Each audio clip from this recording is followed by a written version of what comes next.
İş masasının nizamlanması. Salam hörmətli izləyicilər. Bugün kompüter bölməsindən gündəlik həyatda hər birimizin ehtiyac duyduğu vacib mövzunu iş masasının nizamlanmasını öyrənəcəyik. Kompüterdən rahat istifadə etmək üçün iş masası səliqəli olmalıdır. Masa çox ikonla dolu olanda həm diqqət yayılır, həm də lazım olan faylı tapmaq çətinləşir. İndi isə gəlin görək, ümumiyyətlə iş masası nədir və burada hansı elementlər yerləşir? İş masası nədir?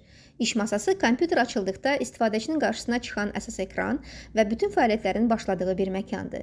Bu sahədə müxtəlif işarələr və elementlər toplanır. Burada fayl və qovluqların qısa yolları olur.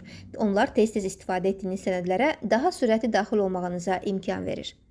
Proqramların ikonları kompüterdə quraşdırılmış tətbiqləri bir kliklə açmağa kömək edir.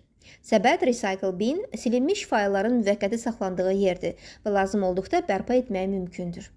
Tapşırıqlar paneli Taskbar aktiv proqramları idarə etmək, vaxtı görmək və müxtəlif funksiyalara tez giriş əldə etmək üçün istifadə olunur. Qısacası iş masası kompüterdə işə başlamaq və lazım olan bütün funksiyalara rahat şəkildə çatmaq üçün əsas məkandır.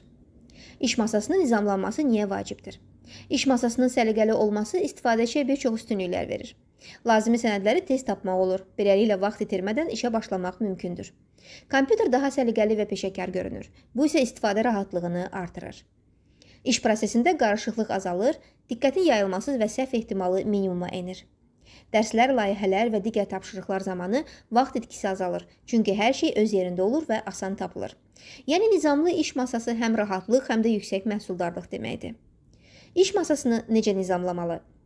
Lazımsız faylları silin və ya qovluğa yığın. İş masasında çox sayda fayl saxlamaq düzgün deyil.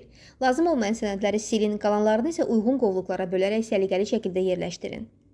Qovluqlar yaradın. Faylları daha rahat tapmaq üçün mövzuya uyğun qovluqlar yaratmaq çox kömək edir. Məsələn, dərslər, şəkillər, tapşırıqlar, proqramlar. Qısa yollar, shortcut yaradın. Faylları birbaşa iş masasının özünə atmaq əvəzinə, onların qısa yolunu yaratmaq daha məqsədə uyğundur. Bu həm yaddaşa qənaət edir, həm də səliqəni qoruyur. İkonları səliqəyə salın.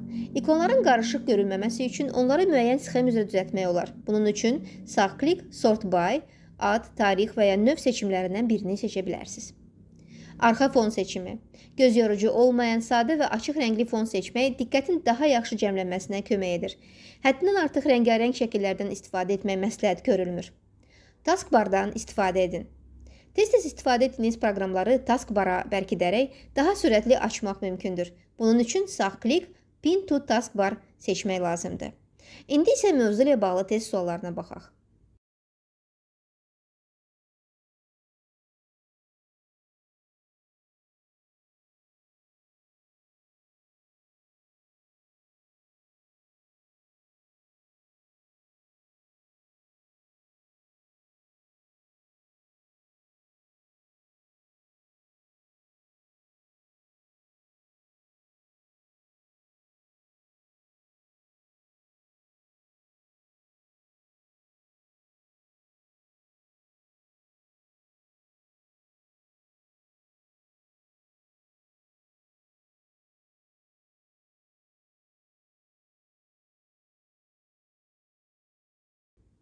Yekun.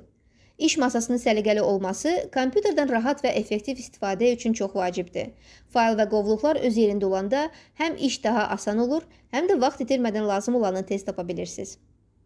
Dərsimiz bu qədər. Ümid edirəm ki, bu mövzu praktiki baxımdan da sizin üçün faydalı olacaq. Növbəti dərslərdə görüşənədək. Sağ olun.